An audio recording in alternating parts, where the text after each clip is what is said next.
Good morning बच्चों। पिछले video में हम आप लोगों को ये पढ़ा चुके थे कि जब वस्तु वक्रता केंद्र तथा अनंत के बीच रखी हो तो प्रतिबिंब कैसा बनता है। अब हम नेक्स्ट पढ़ेंगे जब वस्तु वक्रता केंद्र पर रखी हो। सबको पता है वक्रता केंद्र क्या होता है। तो जब वस्तु वक्रता केंद्र पर रखी होती है तो एक जो किरण है मुख्य अक्ष के समांतर जाती है, वो दर्पण से परावर्तित होकर कहाँ जाएगी? फोकस से होकर जाएगी। और जो किरण फोकस से होकर जाती है वो परावर्तित होकर मुख्य अक्ष के समांतर हो जाएगी। तो दोनों किरणों ने इस पॉइंट पर काटा, इस पॉइंट पर काटा। अब हम इस पॉइंट पर खींचेंगे रेखा तो ये देखेंगे कि हमारा प्रतिबिंब कहाँ बन रहा है? वक्रता केंद्र पर ही बन रहा है और हमें लगभग वस्तु के बराबर ही दिखाई दे रहा है। तो वस्तु के बराबर बनता है और कैसा बन रहा है? उल्टा। तो जब वस्तु वक्रता केंद्र पर रखी होती है तो हमारा प्रतिबिंब कैसा बनता है? उल्टा, वस्तु के बराबर और वक्रता केंद्र पर बनता है। वक्रता केंद्र पर रखी वस्तु का अवतल दर्पण से बना प्रतिबिंब दर्पण के वक्रता केंद्र पर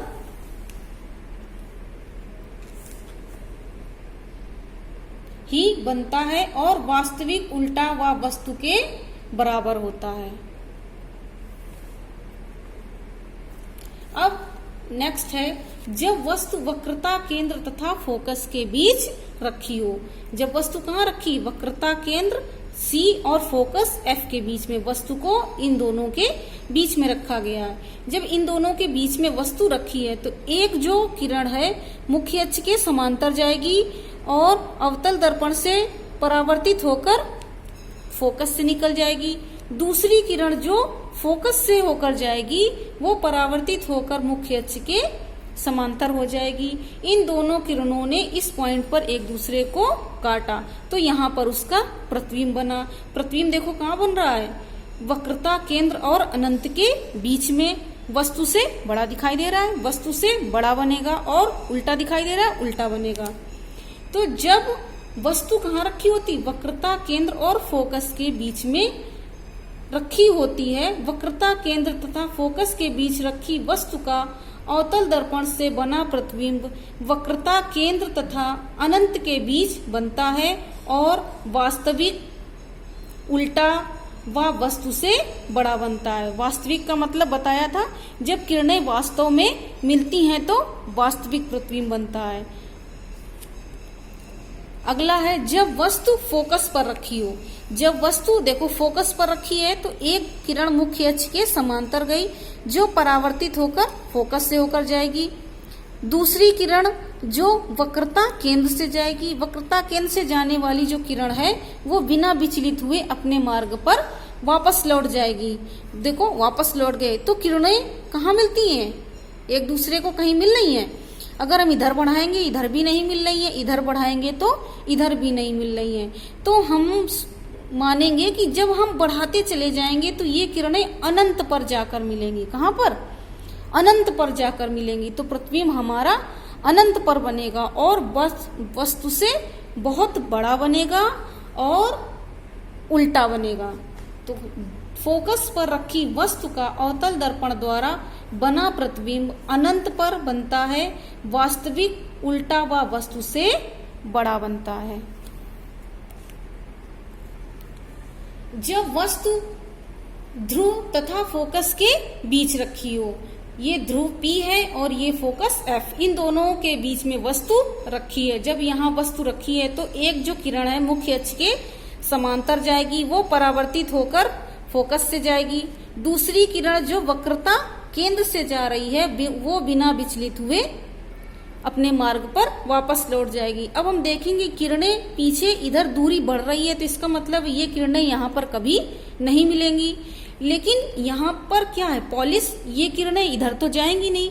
लेकिन अगर हम इसको आभासी मतलब सोचें मतलब आभास करें कि अगर ये किरणें हम आगे बढ़ाएं तो ये यहाँ पर एक दूसरे को काटेंगी। ये वास्तव में मिल नहीं रही हैं, केवल मिलती हुई हम प्रतीत करेंगे। यहाँ पर आभास करेंगे कि अगर हम ये किरणें यहाँ मिलाएं तो एक दूसरे को यहाँ पर काटेंगी, क्योंकि यहाँ पॉली से किरणें जाएंगी नहीं, तो हम कैसा लगेगा, आभास होगा। आभास करेंगे तो ये किरणें यहाँ पर मिलती हुई प्रतीत होंगी। तो फोकस तथा ध्रुव के बीच रखी वस्तु का अवतल दर्पण से बना प्रतिबिंब दर्पण के पीछे बनता है। दर्पण के पीछे बना आभासी बनता है। आभासी किस लिए, क्योंकि किरणें वास्तव में मिलती नहीं है, केवल प्रतीत हो रही मिलती हुई, क्योंकि इधर तो पॉलिश है, किरणें जाएंगी ही नहीं, तो केवल आभास हो रहा है। तो आभासी सीधा बन रहा है और वस्तु से बड़ा होता है।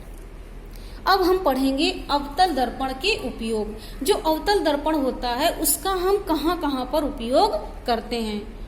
अवतल दर्पणों का उपयोग टॉर्च, टेबल लैंप के शेड में, वाहनों के हेडलाइट में किया जाता है। जैसे टॉर्च है और टेबल लैंप है, जो टेबल लैंप के ऊपर जो कवर होता है जिसके अंदर बल्ब लगा होता है, उसमें किया जाता है। हॉस्पिटल तथा क्लिनिकों में डॉक्टर शरीर के अत्यंत छोटे भाग, हॉस्पिटल में और क्लिनिक में क्या होता है, डॉक्टर जो होते हैं वो शरीर के अत्यंत छोटे भाग जैसे नाक, आंख, गला, दांत आदि का परीक्षण करने में करते हैं, जिससे बड़ा बड़ा दिखाई देता है। हजामत शेविंग दर्पणों के में उपयोग करते हैं। जो शेविंग नाई होते हैं, जो शेविंग करते हैं और बाल काटते हैं, वो अपने सामने लगाए रहते हैं, जिससे बहुत छोटे छोटे बाल भी उन्हें बहुत साफ दिखाई दें। इसीलिए वो अपने दर्पणों में अवतल दर्पण का उपयोग करते हैं। अब हम पढ़ेंगे उत्तल दर्पण द्वारा प्रतिबिंब बनना। उत्तर दर्पण में क्या होता है, बहुत सारी स्थितियां नहीं होती, केवल एक ही स्थिति होती है और वैसा ही चित्र बनता है, वैसा ही प्रतिबिंब बनता है, वैसी ही इमेज बनती है। तो जब उत्तल दर्पण पर कोई वस्तु रखी होगी उसके सामने, तो एक किरण जो मुख्य अक्ष के समांतर जाएगी वो फोकस से होकर जाएगी, लेकिन इसका फोकस है इधर और ये इधर अंदर क्या है, पॉलिश है, तो किरण यहाँ नहीं जाएगी। किरण कहाँ जाएगी, परावर्तित होकर इधर जाएगी। लेकिन इस किरण को हम पीछे अगर बढ़ाने की कोशिश करेंगे, अगर हम आभास करेंगे, तो ये हमें लगेगा कि कहाँ से होकर आ रही है, फोकस से। किरणों को हम पीछे मिलाएंगे तो फोकस से होकर जाएगी।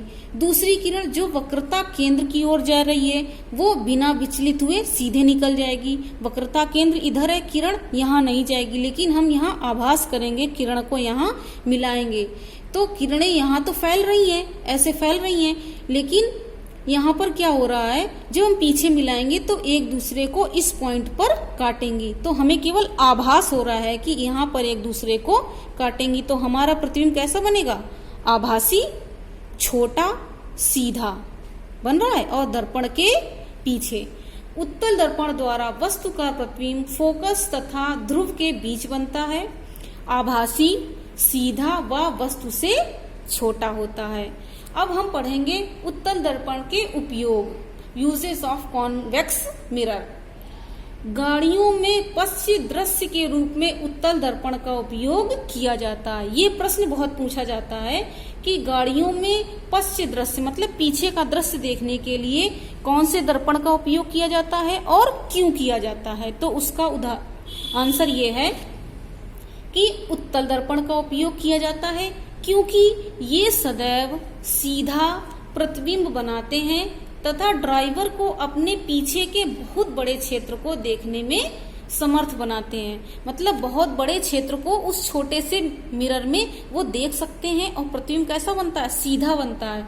इसीलिए गाड़ियों में पीछे के दृश्य को देखने के लिए हमेशा उत्तल दर्पण का उपयोग करते हैं। और स्ट्रीट लाइट में क्यों करते हैं, क्योंकि वो लगा दिया जाए और बहुत ज्यादा दूर तक रोशनी फैले, इसलिए उत्तल दर्पण का उपयोग करते हैं। अब हम पढ़ेंगे गोली दर्पणों की चिन्ह परिपाटी। चिन्ह परिपाटी क्यों पढ़ेंगे, क्योंकि जब हम आगे क्वेश्चन सॉल्व करेंगे तो हम देखेंगे कि कभी हमें प्लस लगाना पड़ेगा, कभी माइनस, इसीलिए हमें चिन्ह परिपाटी पढ़नी पड़ेगी। तो एक कुछ नियम है जो कोई भी इमेज बनाने के लिए जरूरी है। जैसे कि इसमें किरण सदैव बाईं ओर से डाली जाती है, सदैव किरण इधर से इधर डाली जाती है। ऐसी नहीं कि किरण हम इधर से इधर डाल दें, सदैव बाईं तरफ से ही किरण को डालेंगे। अब ये दर्पण है, कोई भी उत्तल दर्पण हो या अवतल दर्पण हो, कोई भी दर्पण हो, तो इस पॉइंट को हम कहते हैं ध्रुव। जो ध्रुव है उस पॉइंट को हमने मान लिया है मूल बिंदु, ओरिजिन पॉइंट, इसको हमने मान लिया है मूल बिंदु। और यहाँ पर हमने एक्सेस खींच दिए हैं, एक एक्स और दूसरा वाई अक्ष। अब हमने एक्सेस खींच दिए हैं। अब हम एक्सेस में देखते हैं, ये अगर 0 होता है मूल बिंदु, तो इधर एक्स पर क्या होता है प्लस, इधर एक्स पर क्या होता है माइनस, इधर वाई पर क्या होता है प्लस, इधर वाई पर क्या होता है माइनस। वही इसमें होगा, ध्रुव से किरण, जिस तरफ किरण जा रही है उस तरफ हमेशा प्लस की दूरी होगी, और किरण से उल्टी दिशा में या ध्रुव से पीछे माइनस का होगा, और हमेशा वाई अक्ष पर ऊपर की तरफ प्लस होगा और वाई अक्ष पे नीचे की तरफ माइनस होगा। अब दर्पण का सूत्र है, मिरर का फॉर्मूला। मिरर का फॉर्मूला देखो, हमने क्या बताया था, ये कोई दर्पण है, दर्पण पे ये मूल बिंदु है, ये फोकस है और ये वक्रता केंद्र है। वक्रता केंद्र से ध्रुव तक की दूरी को वक्रता त्रिज्या कहते हैं। इसको कैपिटल आर से लिखते हैं, कभी कभी स्मॉल आर से भी लिख देते हैं। ध्रुव से फोकस तक की दूरी को फोकस दूरी कहते हैं। कोई भी दूरी होगी सदैव ध्रुव से नापी जाएगी। कहां से? ध्रुव पी से, यहीं से हम नापना शुरू करेंगे। ये फोकस दूरी है एफ। ध्रुव से वस्तु तक की दूरी को हम लिखेंगे यू से। ध्रुव से प्रतिबिंब तक की दूरी को हम लिखेंगे वी से। देखो अब इधर देखो, ध्रुव पी से वस्तु तक की दूरी यू, ध्रुव पी से प्रतिबिंब की दूरी वी, ध्रुव पी से फोकस तक की दूरी एफ फोकस दूरी, ध्रुव पी से वक्रता केंद्र तक की दूरी मतलब वक्रता त्रिज्या आर। अब हम पढ़ेंगे यू वी तथा एफ में रिलेशन, इन तीनों में क्या संबंध होता है। फॉर्मूला ये क्या है, वस्तु की दूरी, प्रतिबिंब की दूरी और फोकस दूरी। तो फॉर्मूला होता है 1/u plus 1/v equal to 1/f। 1/u plus 1/v बराबर 1/f। ये है हमारा दर्पण का फॉर्मूला, दोनों दर्पण, उत्तल दर्पण और अवतल दर्पण दोनों का। अब हम पढ़ेंगे आवर्धन। आवर्धन मतलब मैग्निफिकेशन। आवर्धन मतलब कोई भी चीज बढ़ी हुई, आवर्धित, बढ़ी हुई हो, उसी को हम कहते हैं आवर्धन। तो दर्पण द्वारा बने किसी वस्तु के प्रतिबिंब की लंबाई आई मतलब इमेज, इमेज की लंबाई है इसलिए हमने इसको लिख दिया है आई। वस्तु की लंबाई, ऑब्जेक्ट है, वस्तु है इसलिए हमने इसको लिख दिया है ओ, के अनुपात को प्रतिबिंब का रेखीय आवर्धन कहते हैं। रेखीय आवर्धन को m से प्रदर्शित करते हैं। इसको किससे लिखते हैं? m से। तो रेखीय आवर्धन का फॉर्मूला हो गया, रेखीय आवर्धन बराबर प्रतिबिंब की लंबाई बटे वस्तु की लंबाई, m बराबर I/O। अगर हम समरूप त्रिभुज की ज्यामिति के अनुसार पढ़ें तो एक फॉर्मूला और होता है m = -v/u। अब इन दोनों, एक फॉर्मूला ये है, एक फॉर्मूला ये है और एक फॉर्मूला ये है। इन तीनों फॉर्मूलों से ही दर्पण के जितने भी क्वेश्चन होंगे, जितने भी सवाल होंगे वो इन्हीं से ही लगेंगे। इन सवालों को हम आगे वीडियो में पढ़ेंगे।